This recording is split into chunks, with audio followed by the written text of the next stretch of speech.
स्वागत है आपका हिंदी कहानी घर चैनल पर। आरव बोला, अपने घर फोन करके बोल दो कि तुम किसी फ्रेंड के घर रुक रही हो और मेरे साथ चलो पूरी रात के लिए।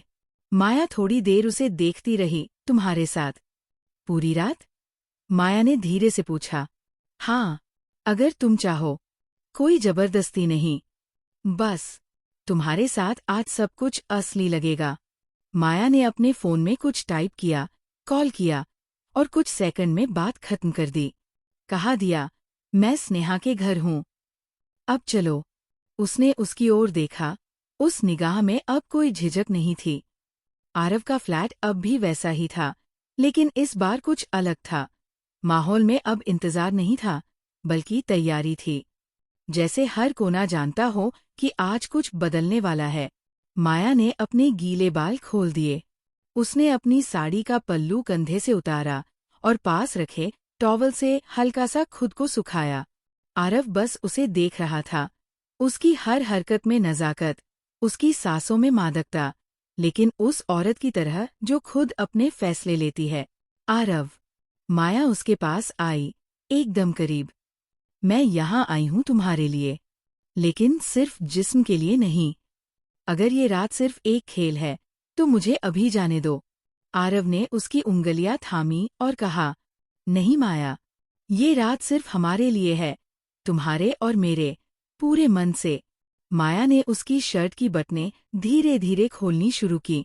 उसकी उंगलियां कांप रही थी, लेकिन उसकी नजरों में पूरा यकीन था। आरव ने भी उसे बाहों में लिया।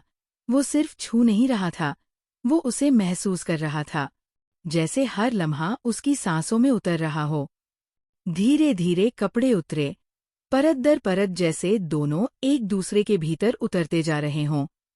माया की पीठ दीवार से लगती है और आरव उसकी गर्दन पर हल्का चुंबन देता है। उसकी उंगलियां उसकी पीठ पर सरकती हैं और उनकी सांसें तेज हो जाती है। बिस्तर तक पहुंचते पहुंचते सब कुछ धीमा और गहरा हो जाता है। उनकी रात सिर्फ उत्तेजना नहीं थी, वो एक रूहानी सफर था, जिसमें कोई जल्दी नहीं थी, कोई शर्म नहीं, बस दो आत्माएं एक दूसरे को पूरी तरह महसूस कर रही थी। वो रात लंबी थी, लेकिन उनके लिए वो एक लम्हे जैसी लगी, इतना सजीव, इतना अपना। सुबह की पहली किरण कमरे में आई। माया आरव के सीने पर सिर रखे सोई थी और आरव उसके बालों में उंगलियां फेर रहा था। माया, उसने धीरे से कहा, अब ये सिर्फ एक रात नहीं रही। माया ने आंखें खोलकर कहा, मैं जानती हूँ, अब ये कहानी आगे बढ़ेगी। सुबह की हल्की धूप कमरे में उतर रही थी। माया अब भी आरव की बाहों में सिमटी हुई थी।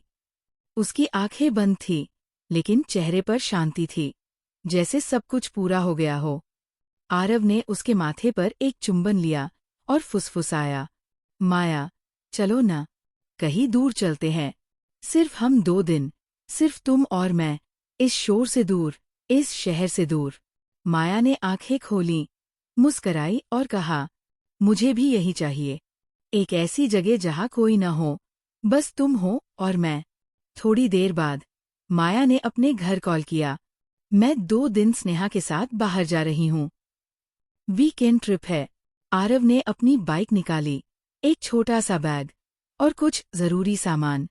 माया ने हल्की सी ड्रेस पहनी, सफेद रंग की, हवा में लहराती हुई। उनकी मंजिल थी लोनावला की पहाड़ियों में एक निजी कॉटेज, जो आरव ने पहले से बुक कर रखा था। जब वे वहां पहुंचे, हल्की बारिश शुरू हो चुकी थी। चारों ओर हरियाली, बादल और एक शांत सा माहौल। माया बालकनी में खड़ी थी, बाल भीग रहे थे।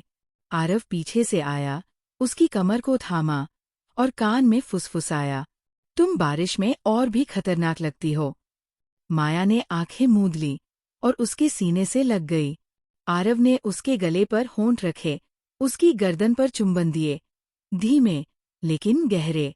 उसकी उंगलियां माया के गीले कपड़ों के नीचे सरकने लगीं। माया ने खुद को उसकी बाहों में छोड़ दिया। इस बार कोई दीवार नहीं थी, सिर्फ खुला आसमान और मूसलधार बारिश की आवाज। उनका मिलन अब पहले से कहीं अधिक दीवाना था। भीगे कपड़े एक एक कर उतारे गए, उनकी सांसें बारिश के साथ तेज होती चली गईं। कमरे में दाखिल होते ही उन्होंने खुद को बिस्तर तक नहीं रोका। जमीन पर ही वो लम्हा थम गया। आरव ने माया को पूरी तरह अपनी बाहों में भर लिया, उसकी पीठ पर हाथ फिराते हुए, उसकी आंखों में देखते हुए। माया ने उसकी पीठ पर नाखून गड़ाए। आरव, आज मुझे पूरी तरह छू लो। हर उस जगह जहां अब तक सिर्फ एहसास था। उनकी रातों में अब कोई पर्दा नहीं रहा, सिर्फ इजाजतें थीं और खुली मोहब्बत। तकियों में उनकी आवाजें दब गईं और बिस्तर पर उनकी सांसों की गूंज थी। अगली सुबह माया बालकनी में बैठी कॉफी पी रही थी। सूरज की किरणें उसकी जांघों को छू रही थी। उसने ढीली सी शर्ट पहन रखी थी, जो शायद आरव की थी। आरव उसके पीछे से आया, उसकी गर्दन पर होंठ टिकाए और पूछा, क्या तुम सच में जाना चाहोगी कल वापस? माया ने उसकी ओर देखा। अगर मैं चाहूं तो हम यहीं बस जाएं? आरव ने उसका हाथ थामा। जहां तुम रहो वही मेरा घर है। वो 2 दिन सिर्फ उनके थे, बेधड़क, बेहिचक और बेहिसाब। अब वे महज प्रेमी नहीं रहे, वो 2 रूहें बन गई जो एक दूसरे में उतर चुकी थी। वो ट्रिप खत्म हुए 8 दिन बीत चुके थे। माया रोज की तरह ऑफिस जा रही थी, लेकिन आज उसके चेहरे पर उलझन थी। आंखों के नीचे हल्की थकान और मन में कुछ बेचैनी। सुबह से ही उसे थोड़ा अजीब लग रहा था। हल्की उलझन, भूख न लगना और अचानक चक्कर आना।